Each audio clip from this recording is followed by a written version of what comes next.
नमस्कार मंडळी, मी CA शिल्पा शिनगारे. तुम्ही माझे यूट्यूबवरचे कोऑपरेटिव्ह रिलेटेड एज्युकेशनल व्हिडिओज तुम्ही बघत आहात आणि तुमचे बरेच फीडबॅक किंवा तुमच्या ज्या काही क्वेरीज किंवा डाऊट्स आहेत ते माझ्यापर्यंत पोहोचत आहेत, त्याच्याबद्दल धन्यवाद. आजचा हा जो एज्युकेशनल व्हिडिओ आहे हा असाच एक प्रयत्न आहे जे रेग्युलर क्वेरीज मला नॉर्मली किंवा जे इश्यूज कमिटी मेंबर्सना किंवा मेंबर्सना फेस केले जातात त्याच्यातला एक महत्त्वाचा आणि जो लिटिगेशनचा मुद्दा आहे, म्हणजे ज्याच्यामुळे तुम्हाला बऱ्याच वेळा डेप्युटी रजिस्ट्रारपर्यंत जायची गरज पडते किंवा कमिटीलाही त्याचा बऱ्यापैकी त्रास होतो किंवा कोऑपरेटिव्ह कोर्टामध्येही हा मॅटर असतो, तो आहे मेंटेनन्स. मेंटेनन्स हा स्क्वेअर फीट बेसिसवरती घ्यावा की हा एरिया बेसिसवरती घ्यावा किंवा हा इक्वल बेसिसवरती घ्यावा, हे असे आम्हाला नेहमी प्रश्न विचारले जातात. तर ह्याच्यामध्ये मी फक्त सगळ्या कमिटी मेंबर्सना आणि मेंबर्सना सांगू इच्छिते की आपला जो बायलॉ आहे, जो प्रत्येक सोसायटी अडॉप्ट करते किंवा जो तुम्ही रजिस्टर करून घेता रजिस्ट्रार थ्रू, तर त्याच्यामध्ये बायलॉ 65 to 67 जे आहे हे तुमच्या सर्व्हिस चार्जेस किंवा मेंटेनन्स किंवा जे काही हेड्स तुम्ही क्रिएट करताय मेंटेनन्स कलेक्ट करण्यासाठी, तर त्याच्यामध्ये अगदी डिटेल्ड दिलेलं आहे 3 क्लॉजेसमध्ये की कुठला खर्च हा कुठल्या प्रकारे विभागला जावा.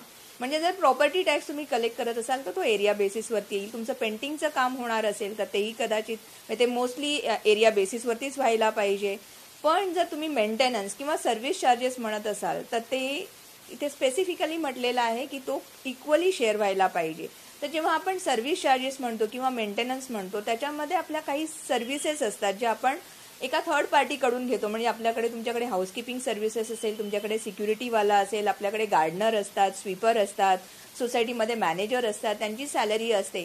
तर हे जे एक्सपेन्सेस आहेत हे नॉर्मली आपण ह्याला मेंटेनन्स किंवा सर्व्हिस चार्जेस म्हणतो. तर हे सर्व्हिस चार्जेस बऱ्याच सोसायट्यांमध्ये आम्हाला असं आढळून येतं की जेव्हा आमच्याकडे मेंबर्स येतात ह्या तक्रारी घेऊन किंवा त्याचं निवारण करण्यासाठी किंवा केसेस हँडल करायला देतात, तेव्हा आम्हाला असं कळतं की हे स्क्वेअर फीट बेसिसवरती लावले जात आहेत चार्ज. तर हे तसं करायचं नाहीये, कारण ह्याला सिम्पल लॉजिकल किंवा साध्या शब्दात जर सांगायचं झालं तर समजा माझा 2 BHK फ्लॅट आहे आणि दुसऱ्याचा 1 BHK आहे, तर याचा अर्थ असा होतो का की सिक्युरिटीवाला जो आहे हा 2 BHK वाला फ्लॅटकडे जास्त लक्ष देतोय आणि 1 BHK फ्लॅटकडे देतोय, असं नाहीये. आणि याला आणखीन समजा पुढे न्यायचं असेल किंवा लॉजिकली सांगायचं असेल तर समजा लिफ्ट मेंटेनन्स आहे, तर एखाद्या ग्राउंड फ्लोअरवरचा तुमचा मेंबर आहे तर तो म्हणाला की मी ग्राउंड फ्लोअरवर राहतो, मी लिफ्ट वापरतच नाही, त्याच्यामुळे मी लिफ्ट मेंटेनन्स देणार नाही, तर ते आपल्याला चालणार आहे का? नाही. जसं तो पण लिफ्ट मेंटेनन्स भरतो त्याच धर्तीवरती हे जे कॉमन एक्सपेन्सेस आहेत हे सगळ्यांना इक्वली आपल्याला डिवाइड करायचे आहे. ते स्क्वेअर फीट बेसिसवरती जायला नकोय आणि तुमचा बायलॉ हे स्पेसिफिकली सांगतोय. आणि जेव्हा आपण बायलॉ अडॉप्ट करतो तेव्हा कमिटीला आणि तिथे राहणाऱ्या त्या मेंबर्सना, मॅनेजिंग कमिटी मेंबर्सना आणि तिथे राहणाऱ्या मेंबर्सना तुमचा बायलॉ जो अडॉप्टेड आहे तो फॉलो करणं हे तुमच्यावरती बाइंडिंग आहे.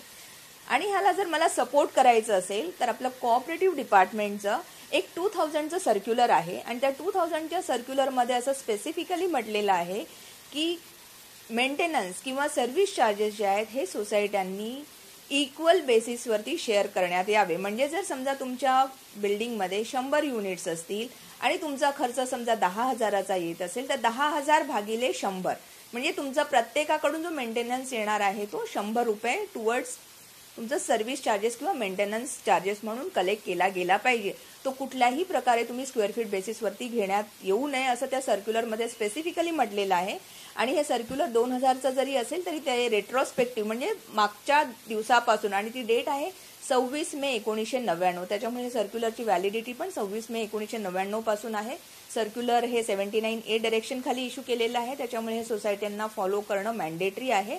आणि म्हणून प्रत्येक मॅनेजिंग कमिटी मेंबरला मला असं अपील आहे माझं की जेव्हा तुम्ही मेंटेनन्स चार्ज करता, स्पेशली जेव्हा आपण एखादी नवीन सोसायटी म्हणजे हँडओव्हर किंवा टेकओव्हर बिल्डरकडून होतं, तर बिल्डर हा काय, बिल्डरच्या काळामध्ये तो स्क्वेअर फीट बेसिसवरती घेतो, कारण तेव्हा सोसायटी फॉर्म झालेली नसते, त्याच्यामुळे त्याला काही ते रूल्स अँड रेग्युलेशन्स ॲप्लिकेबल नसतात आणि त्याला ते शक्यही नाही आहे की काही मेंटेनन्स काही चार्जेस तो स्क्वेअर फीटवरती घेईल, काही कॉमन घेईल. त्याच्यामुळे तो जे आहे सरसकट ते 2.5 रुपये 3 रुपये 5 रुपये जे काही आहे ते स्क्वेअर फीट बेसिसवरती लावतात.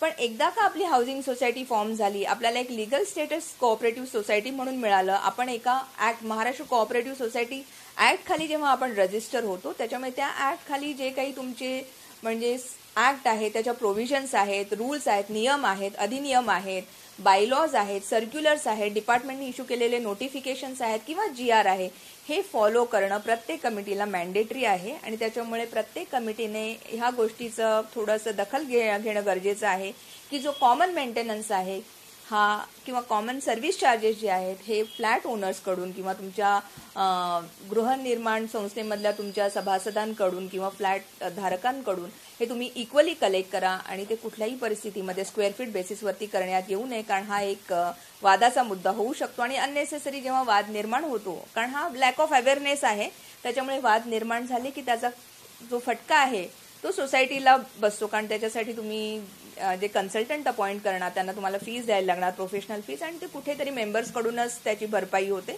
त्याच्यामुळे सोसायटी मेंबर्सनी, कमिटी मेंबर्सनी हे थोडंसं लक्षात घ्यावं. आणि मला वाटतं हा एक महत्त्वाचा मुद्दा मला वाटला की तो आपण थोडासा क्लॅरिफाय करावा आपल्या एज्युकेशनल व्हिडिओ थ्रू. तर ह्याच्याशी रिलेटेड तुम्हाला काहीही जर क्लॅरिफिकेशन असेल तर तुम्ही मला कॉल करू शकता, तुम्ही मला ईमेल करू शकता. माझा ईमेल ID आहे ssca28@rediffmail.com, ssca28@rediffmail.com. माझा ब्लॉगही आहे CA Shilpa Shengare real cooperative info blog. तर त्याच्यावरती सुद्धा तुम्ही मला क्वेरी टाकू शकता किंवा तुमची एखादी जर काही शंका असेल तर टाकू शकता. त्या शंकेचं निरसन करण्याचा मी प्रयत्न करेन. धन्यवाद.